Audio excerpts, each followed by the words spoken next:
हम सब ब्रह्मांड की अनंत ऊर्जा को खुद में समेटी हुई सर्वशक्तिमान आत्मा हैं।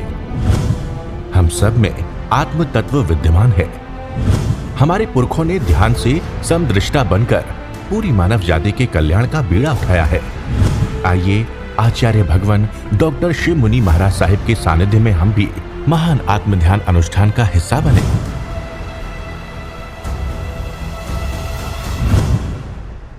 गुरु हमको ऐसी कृपा दृष्टि दे। अरिहंताना ओम नमो अरिहंताना ओम नमो अरिहंताना। घबराओ न दुख से जीवन में, जीवन सुख दुख का मेला है। घबराओ न दुख से जीवन में, जीवन सुख दुख का मेला है।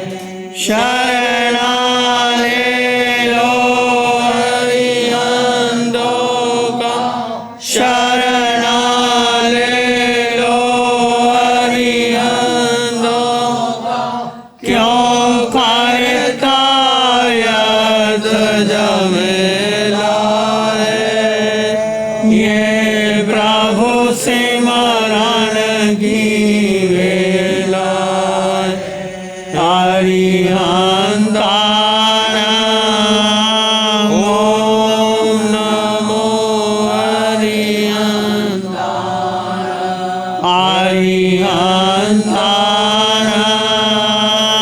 ओम नमो अरिहंताना। नमो नमो अरिहंताना। नमो नमो अरिहंताना। अरिहंत परमात्मा महावीर के क्षेत्र में विराजमान, जिनकी अनंत अनंत कृपा हम सब पर बरस रही है, उस प्रभु की अनंत करुणा, अनंत मैत्री, अनंत ज्ञान, अनंत साधना को अनंत अनंत नमन, प्रार्थना, कृतज्ञता के भाव। शासनपति भगवान महावीर, जिनका धर्म शासन, धर्म संग, धर्म तीर्थ में हम सब धर्म का अमृत पान कर रहे हैं, उस प्रभु की साधना को, प्रभु के ज्ञान को, प्रभु की वाणी को, प्रभु की मैत्री और करुणा को अनंत अनंत नमन, प्रार्थना, कृतज्ञता के भाव। पंचम काल में हमारे लिए इस संसार सागर से पार होने के लिए प्रभु की वाणी, वो वाणी आपको संसार सागर से पार करवा सकती। यदि आप अपने को बदलना चाहें, अपने को, जीवन में कई बार कुछ घटनाएं ऐसी आती हैं, वो हमारे जीवन में उथल पुथल कर देती हैं। फिर भी यदि व्यक्ति सीखना चाहे, बदलना चाहे, तो बदल भी सकता है। मनुष्य का जीवन 4 गति 84 लाख जीवा योनियों में सबसे महत्वपूर्ण है। देवताओं में सुख है, जो आपने पुण्य इकट्ठा किया है, वो पुण्य भूमि है। आप जैसे आप कहीं विदेश जाते हैं, हिल स्टेशन पे जाते हैं, तो जितना भी आपने धन इकट्ठा किया है वो खर्च करके वापस आ जाते हैं। ऐसा जो पुण्य आपने बांधा है, देवलोक में खर्च करके आ जाते हैं। वो पुण्य भूमि है, वहाँ आप साधना नहीं कर सकते। और कोई मिथ्यात्वी देव आप देखते हैं, वो दूसरों को दुख ही देते हैं। भगवान महावीर के जीवन में संगम देव जोर लगा लिया एडी चोटी का कि मैं भगवान, ये मेरे आगे टिक ही नहीं सकता। 6 महीने उपसर्ग देता रहा। एक रात्रि को 20-20 अवसर्ग दिए। और भगवान की आत्म शक्ति, आत्म बल इतना जबरदस्त, हार गया, झुक गया। आखिर क्षमा मांगी। भगवान ने कहा, संगम, तूने जो कुछ किया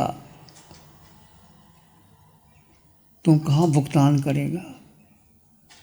जब महापुरुष करुणा के सागर होते हैं, उनको तो पता है यदि आज हम कोई भी काम गलत कर लेते हैं तो हमारे कार्बन शरीर पर भारी हो जाता है। हम कार्बन शरीर को नहीं देख सकते, परंतु केवल ज्ञानी अरिहंत परमात्मा वो देख लेते हैं कि आपका कर्म कितना भारी हो गया। हम नहीं जानते। तो भगवान ने भी कहा कि तू कितना कर्म बांध के जा रहा, उसका भुगतान करेगा तो कहाँ भुगतान कर पाएगा। गोशालक ने कितने कष्ट दिए भगवान को। उनका ही शिष्य, उनसे ही विद्या सीखी, तेजोलेशिया, उनको ही छोड़ी, उसके ऊपर ही छोड़ी। और आकर चैलेंज देने लगा कि तुम्हारी 7 दिन के बाद मौत हो जाएगी। तब भगवान ने कहा, गौशालिक, मैं जिंदा रहूँगा, बहुत तेरी 7 दिन के बाद मौत हो जाएगी, तो अपना ध्यान कर। फिर गोशालक कांप गया, पश्चाताप हुआ, ओह मैंने कितने कर्म बांधे। फिर पश्चाताप किया गोशालक ने, बहुत पश्चाताप किया। पहले तो बहुत कर्म बांधे, इतने कर्म बांधे, इतने कर्म बांधे, शायद यदि आलोचना प्रतिक्रमण ना करता तो पता नहीं कौन सी नरक गति मिलने वाली थी। परंतु जब भगवान ने जब कह ही दिया, गोशालक मैं जिंदा रहूँगा, तेरा अंत होगा, तो देख तू क्या कर रहा है। कांप गया, विचलित हो गया। फिर पश्चाताप हुआ। तो आपके सामने संगम देव भी है, गोशालक भी है। गोशालक ने भी भगवान को बहुत कष्ट दिए, बहुत कष्ट दिए।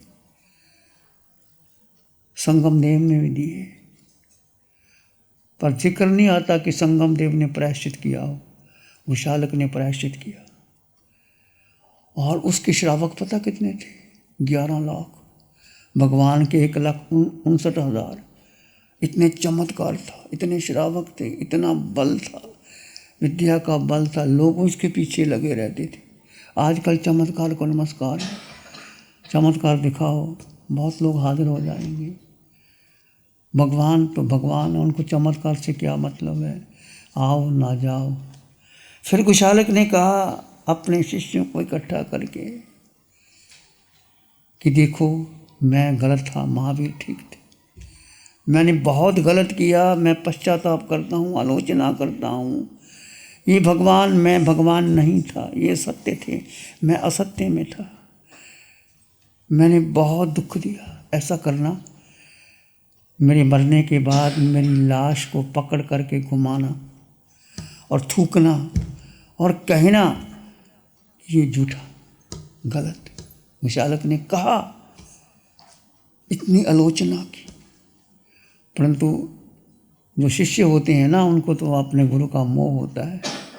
उन्होंने ऐसा नहीं किया, उन्होंने कमरा बंद करके ऐसे कह दिया। परंतु गोशालक ने अंत मन से आलोचना कर ली थी, और इतना दुख देने के बाद भी आलोचना से वो हल्का हो गया, वो देवलोक में गया। तो कहने का अर्थ, जीवन में कभी भी कोई बुराई आ जाए उसकी आलोचना कर लेनी चाहिए।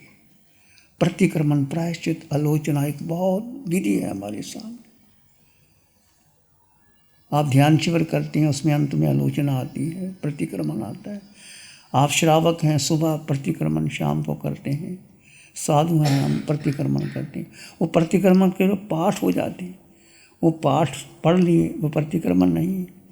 अंतःकरण से स्वीकार करो, सुबह से शाम तक मैंने क्या किया, शाम से रात्रि में मैंने क्या किया। आप गाड़ी चला के आते हैं, क्या प्रतिक्रमण करते हो बाद में बैठ करके कि जब गाड़ी चली तो कितने जीवों की हिंसा हुई? सोचा कभी? बोलो। हिंसा तो होती है ना, आपको पता है कि गाड़ी चलती है तो छोटे मोटे जीव, और बरसात के दिनों में जहाँ कुछ ऐसा समय कितने जीवों की हिंसा, तो उस समय आपका फर्ज बनता है बैठ करके कि क्या करें, चलना पड़ता है, फैक्ट्री भी जाना है, घर में भी जाना है, पैदल नहीं चल सकते। प्रभु, मैं अंतःकरण से जो जीवों की मेरी हत्या हो गई, मैं अंतःकरण से प्रायश्चित करता हूँ। आपने स्नान किया, पानी भरता, ठीक है, जाना करना पड़ता, उसके बाद भी बैठ करके क्या करो, आलोचना करो। जल का या जीवों की आराधना हुई।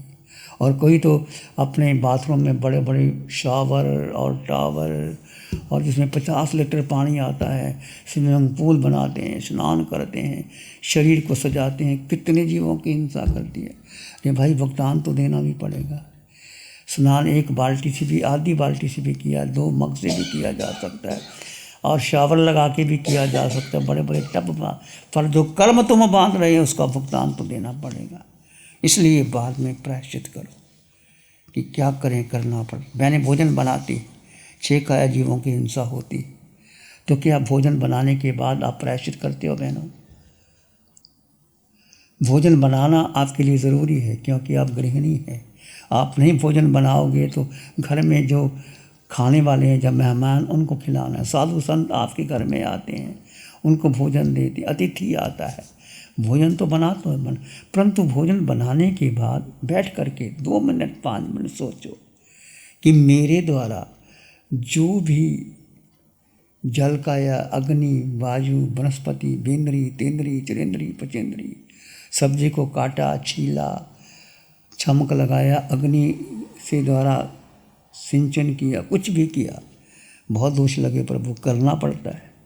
उसका क्या करना? प्रायश्चित करना। हल्की हो जाती, भार उतर जाता। और प्रभु, मैंने जो भोजन बनाया है मेरे अकेले का हिस्सा नहीं है, मेरे परिवार का है, अतिथि का है, साधु साध्वी का है, रोगी का है, तपस्वी का है।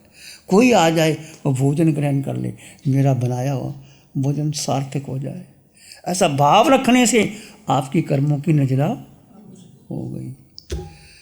आप दुकान चलाते हो, फैक्ट्री चलाते हो, कितने फैक्ट्री में काम करने वाले लोग हैं, फैक्ट्री चलती है, हिंसा होती है, उस समय आप भी सोचो कि इतना मैंने आराम शरम किया, इतनी फैक्ट्री चली, इतना व्यापार किया, व्यापार का धंधा चला, उसमें जो भी कुछ हुआ मेरे द्वारा हुआ, तो उसमें आलोचना, प्रतिक्रमण, प्रायश्चित करो। ये ज़रूरी है जीवन के अंदर। आप श्रावक हैं, श्रावक भी बहुत उच्च गति को जा सकता है, और साधु है, साधु के जीवन में प्रायश्चित की बात है। तो हम कल चर्चा कर रहे थे सुरादेव, श्रावक, उसका नाम सुरादेव है। हो सकता है कि उसको जवानी का नशा रहा होगा, उसने कोई सुरा का सेवन किया होगा, उसका नाम पड़ गया सुरादेव। परंतु जीवन बदला। कैसे बदला? जीवन में 2 तरीके से जीवन बदलता है। या तो तद निसर्गात अधिकात मावा, कोई निसर्ग, आपको कोई निमित्त मिल जाता है, अचानक आपके जीवन में बदल जाता है। क्या करना है? बहुत जी लिए, बहुत खा लिया, बहुत व्यापार कर लिया, अब छोड़ो झंडा। अब भीतरी एक ऐसा भाव आ जाता है, आप छोड़ देते, जीवन सुधार लेते, और कुछ अंतिम श्वास तक लगे रहते हैं। मेरा परिवार, मेरा बेटा, मेरा धन, मेरी संपत्ति, मेरी पत्नी, मेरी जायदाद, अंत में दुखी होकर मरते हैं। कोई रोग लग जाता है, ऐसा भयंकर रोग लग जाता है, पत्नी साथ नहीं देती, बेटे साथ नहीं देते, चिल्लाते हैं, रोते हैं, और मर करके ज़्यादा पशु में जाते हैं, नरक में जाते हैं। इसलिए अंतिम समय सुधार लेना चाहिए जीवन में, रोज ही प्रतिक्रमण प्रायश्चित करना चाहिए, अंतिम समय सुधारना चाहिए कि अब जीवन का अंतिम समय आया, श्वास टूटेगी, ये जब तक ये जीव भीतर है, और पता नहीं कब चला जाएगा जीव। आयुष कर्म बंधा है तो बंधा है, आयुष टूटा, जीव निकल गया, पता नहीं। जो मैंने कर्म किया है, कार्मन शरीर साथ लेके अगली गति योनि बन जाती है। इसलिए जीवन को सार्थक, और जो मनुष्य का जीवन ऐसा जीवन है जो आलोचना, प्रतिकर्म, प्रायश्चित, दान, शील, तप, भावना के द्वारा बहुत कुछ परोपकार कर सकते, धन के द्वारा बहुत कर्मों की निजरा कर सकते हो। जो कमाया हुआ धन यदि आप सद जगह पे लगाते हो, अच्छी जगह पे लगाते हो। प्यारी गुरुवाणी है, बड़ी ही सुहानी है। आंखें बंद कर लीजिए, ध्यान करेंगे। मन वचन काया शांत, शरीर शांत, विचार शांत, सृष्टि शांत, वातावरण शांत, हर दिशा हर किनारा शांत शांत शांत। सिर के सिरे से पांव के अंगूठे तक अपने भीतर शुद्ध चेतना का एहसास कीजिए। तुम मात्र निराकार आत्मा हो। इस आकार में ये देह चाहे पुरुष की है, चाहे स्त्री की है, चाहे विद्वान की है, मूर्ख की है, काली है, गोरी है, इसमें चेतना है, आत्मा है। निराकार आत्मा का ध्यान करो, डूब जाओ अपने भीतर भीतर भीतर, गहरे गहरे। विचार आए तो आने दें, जाएं तो जाने दें। आप एक शुद्ध आत्मा हो, शाश्वत, सत्य, संपन्न, परिपूर्ण, अष्टगुणों से युक्त पूरे ब्रह्मांड में तुम्हारा अपना अस्तित्व है, बीइंग है, चेतना है।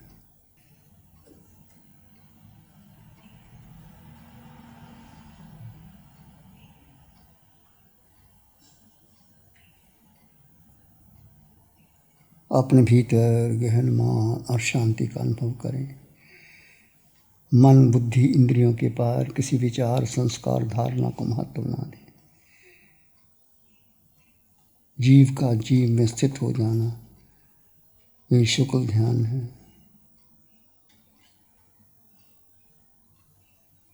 विचार आए तो आने दें, जाएं तो जाने दें। तुम विचार नहीं, मन नहीं, बुद्धि नहीं, इंद्रियां नहीं। इस आकार में निराकार आत्मा, शुद्ध आत्मा, सत्य आत्मा। इसी में एक लंबा गहरा सांस लें।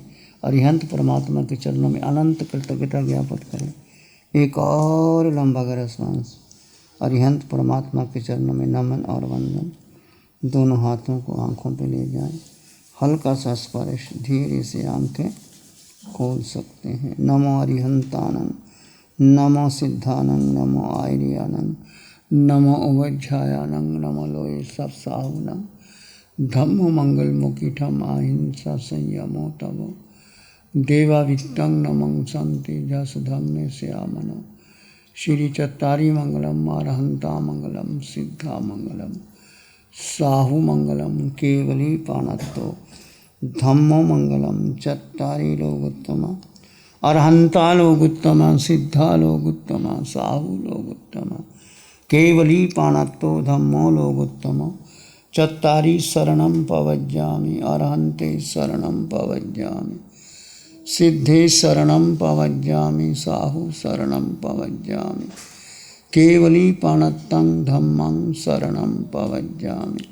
चार शरण अनुकरण जगत में और न शरणा कोई होगा।